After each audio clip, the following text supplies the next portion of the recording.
j'ai rencontré en fait tout en travaillant ce professeur, il m'est apparu. Et j'ai pu trouver son nom, qui est le professeur Akout Lémurer, chercheur en lémurologie.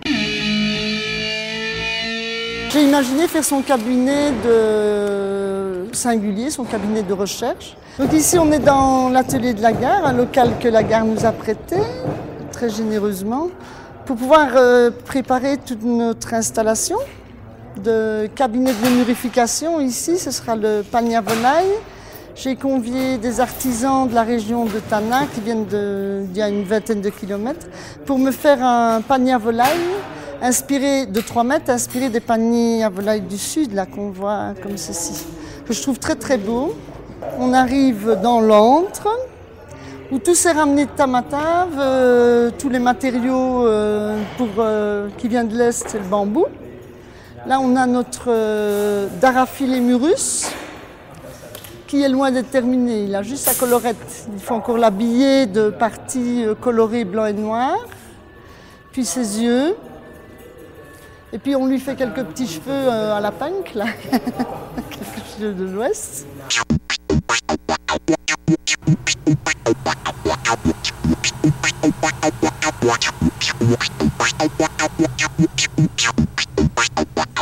Lémurodocus indriadé, qui lui est squelette, hein. Je ne sais pas si vous avez pu remarquer.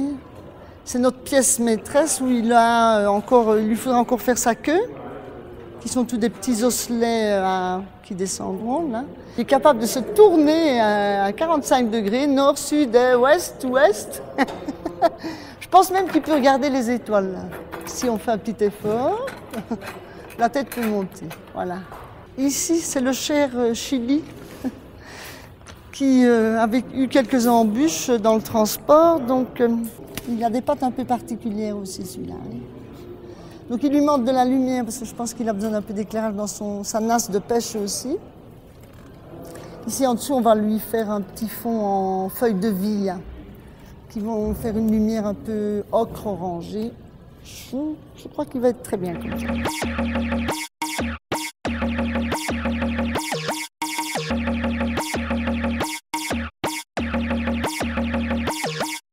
Donc là c'est tous les os en bois naturellement, hein, qui vont être suspendus. Ah, elle a enlevé les bois. Comme ça, pour finir par toutes les petites articulations que vous voyez pour faire les doigts. C'est l'os, c'est le squelette de Hippopotamus nain. Sa tête, elle est où? Toulouse l'a pris? Elle est où la tête? Voilà. C'est le plus sobre, hein, c'est le moins communicatif. Il n'a pas du tout d'expression.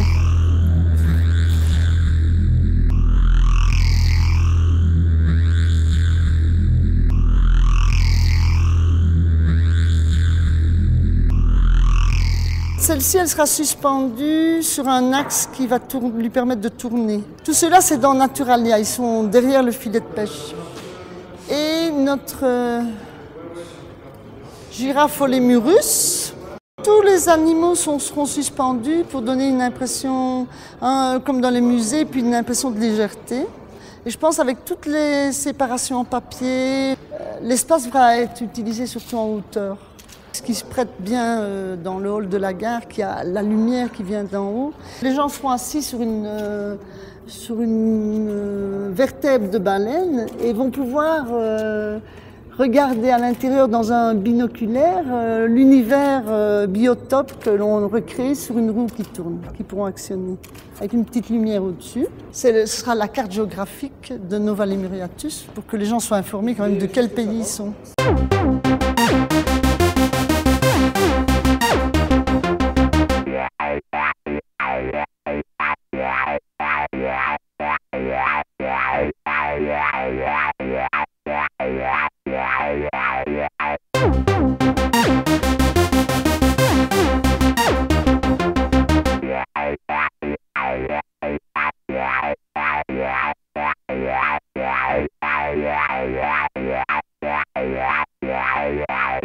Donc là, on est déjà bien entamé. On a utilisé une drésine de laquelle on a soudé tous les montants pour pouvoir mettre le caméléon car sur rail, parce que quand même c'est Madarail. Donc l'idée est de faire une machine un peu vaisseau spatial. C'est pour ça que là on va laisser complètement à jour. Et la tête doit s'articuler aussi. C'est ça que je discutais avec Philippe. Comme j'ai fait rajouter ce morceau-là, il me disait « Ah, et comment on articule la tête ?» Voilà, c'est pour ça que moi je le découperai à partir d'ici. Ouais, là seulement. Ouais. Voilà, et qu'ensuite, ça, on va un peu redresser la tôle pour que quand ça baisse, ça puisse rentrer. Voilà, ça va. Et on mettra une articulation là. Un gros bouton. Un gros bouton. Et alors pour l'œil, c'est ça, moi je voudrais bien qu'il soit grand, puis qu'il serait libre après, qu'il bougerait un peu. Donc quand on fera l'œil, ça fera un peu de mouvement. Voilà. Ça, il le découpe et il l'utilise pour mettre au milieu de notre œil.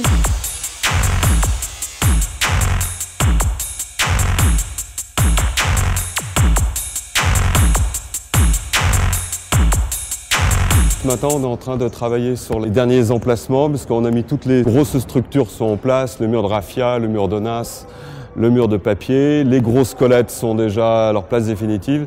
Donc maintenant, on va mettre un peu tous les petits animaux qu'a dessiné Père Myriam en terre cuite, en pâte à papier. C'est une installation donc avec des lieux, des espaces définis, des choses en volume. Il y a beaucoup de choses qui sont en suspension dans l'installation et tout ce côté aérien des bêtes, des murs de papier, de raffia, des choses qui sont là, donc recréer ce monde onirique du professeur.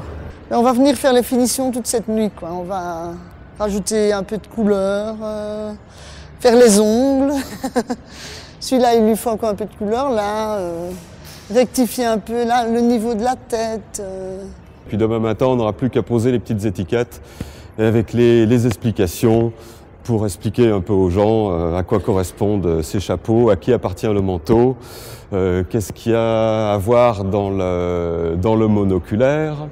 Une part de rêve au public qui vient voir cette exposition, puisqu'on utilise beaucoup d'éléments du quotidien qu'on transforme, les bois flottés, les coquillages qu'on trouve sur la plage, toutes ces choses-là sont transformées, les mûrifiées pour en faire des objets